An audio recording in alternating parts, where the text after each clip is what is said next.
আচ্ছা, রবীন্দ্রনাথ ঠাকুরের অপরিচিতা গল্পটা কি শুধুই একটা প্রেমের গল্প? না, একদমই না। এটা আসলে একটা ভুলের গল্প, একটা বিশাল হারানোর সুযোগের গল্প। আর এমন এক অনুশোচনার কথা বলে যে একটা মানুষের জীবনকে চিরদিনের জন্য বদলে দেয়। চলুন আজ আমরা সেই ভুলের গভীরে গিয়ে দেখি ঠিক কী ঘটেছিল। গল্পটা শুরুই হয় একটা অদ্ভুত লাইন দিয়ে।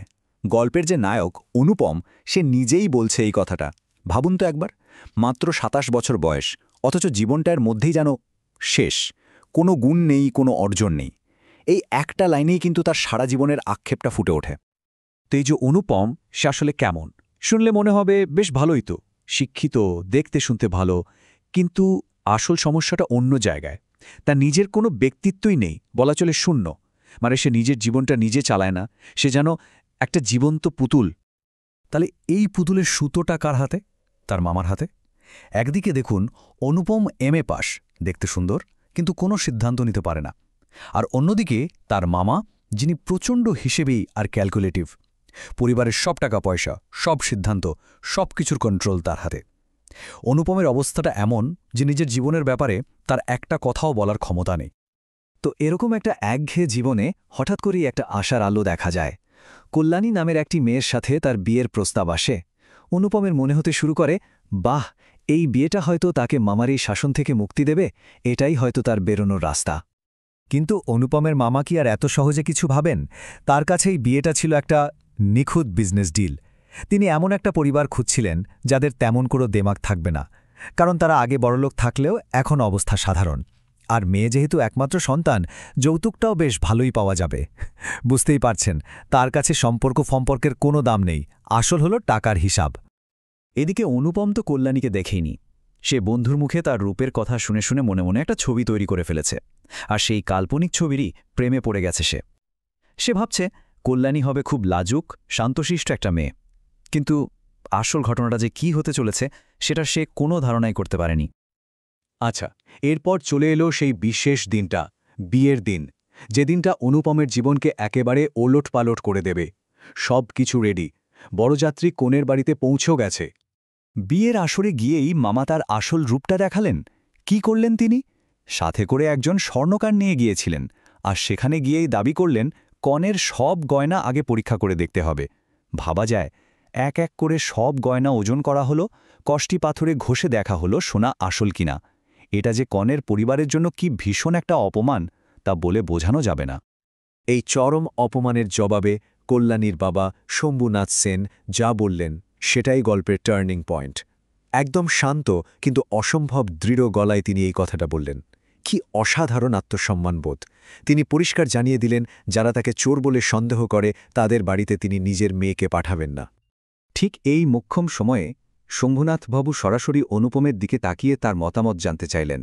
এই তো সুযোগ, সবকিছু বদলে দেওয়ার, নিজের মেরুদণ্ডটা সোজা করে দাঁড়ানোর একটা সুযোগ।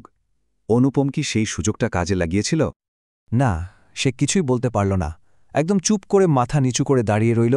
আর তার এই চুপ থাকাটাই প্রমাণ করে দিল যে তার নিজের কোনো মতামত নেই, কোনো আওয়াজ নেই। ব্যাস, বিয়েটা সেখানেই ভেঙে গেল। একটা মুহূর্তের নীরবতা তার পুরো জীবনটা শেষ করে দিল। তো সেই বিয়েটা তো হলোই না। এরপর থেকে গল্পটা মোড় নেয় একটা দীর্ঘ আফসোসের দিকে। অনুপমের জীবনটা এমন একটা পথে চলতে শুরু করে যেখানে শুধু আছে অনুশোচনা আর আক্ষেপ। বিয়ে ভেঙে যাওয়ার পর কি হল? অনুপমের পরিবার তো রেগে আগুন, তারা এটাকে বিশাল অপমান হিসেবে দেখল। আর অনুপম, সে ডুবে গেল সেই কনের চিন্তায়, যাকে সে চোখেই দেখেনি। আর যখন সে খবর পেল যে কল্যাণী প্রতিজ্ঞা করেছে সে আর জীবনেও বিয়ে করবে না, তখন তো তার ভেতরের অনুশোচনাটা তাকে একেবারে কুড়ে কুড়ে খেতে শুরু করল। এরপর বেশ কয়েকটা বছর কেটে যায়। তারপর হঠাৎ একদিন একটা ট্রেন যাত্রায় এমন একজনের সাথে দেখা হয় যা আবার সবকিছু বদলে দেয়। অনুপম ট্রেনে একজন মেয়েকে দেখে একেবারে অবাক হয়ে যায়। কি আত্মবিশ্বাসী, কি দারুণভাবে ইংরেজিতে কথা বলছে, আর যে কোনো পরিস্থিতি কেমন দৃঢ়তার সাথে সামলে নিচ্ছে। এই মেয়েটা তো তার কল্পনার সেই লাজুক শান্তশিষ্ট কল্যাণীর মতো একদমই নয়। এখানেই সে প্রথমবার বুঝতে পারে তার কল্পনার মানুষ আর বাস্তবের কল্যাণীর মধ্যে আকাশ পাতাল তফাত। আর ঠিক তখনই অনুপমের বোধোদয় হয়, সে যে কল্যাণীকে চিনত সে তো ছিল তার মনের একটা কল্পনা মাত্র। আসল কল্যাণীকে তো সে কোনোদিনই চেনার সুযোগ পায়নি। তার ব্যক্তিত্ব, তার ভেতরের শক্তি, সবটাই অনুপমের কাছে অচেনা, অপরিচিতা রয়ে গেছে। আর এখানেই কিন্তু গল্পের নামের সার্থকতা। গল্পের শেষে এসে আমরা দেখতে পাই যে এই দেখা হওয়ার ঘটনাটা অনুপমের জীবনে কি বিশাল একটা পরিবর্তন নিয়ে আসে, আর কল্যাণীই বা তার জীবনটাকে কোন দিকে নিয়ে গেছে।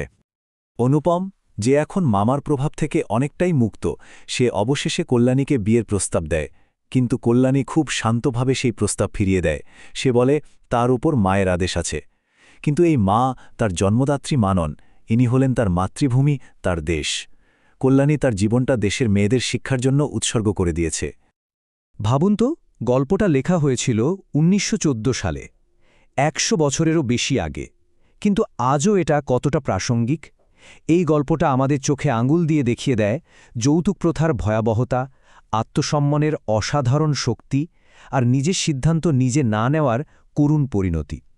আর সবচেয়ে বড় কথা, এটা নারীর স্বাধীনতা আর আত্মনির্ভরতার এক দারুণ উদযাপন। এই কারণেই অপরিচিত একটা কালজয়ী গল্প।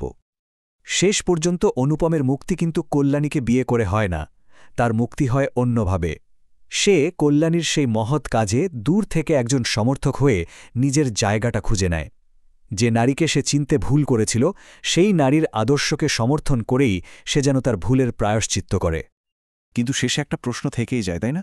অনুপমের এই জীবনটা, এটা কি সত্যি সত্যি মুক্তি, নাকি তার সেই এক মুহূর্ত চুপ করে থাকার জন্য একটা আজীবনের শাস্তি? এর উত্তরটা হয়তো রবীন্দ্রনাথ আমাদের পাঠকদের ভাবনার জন্যই ছেড়ে দিয়েছেন।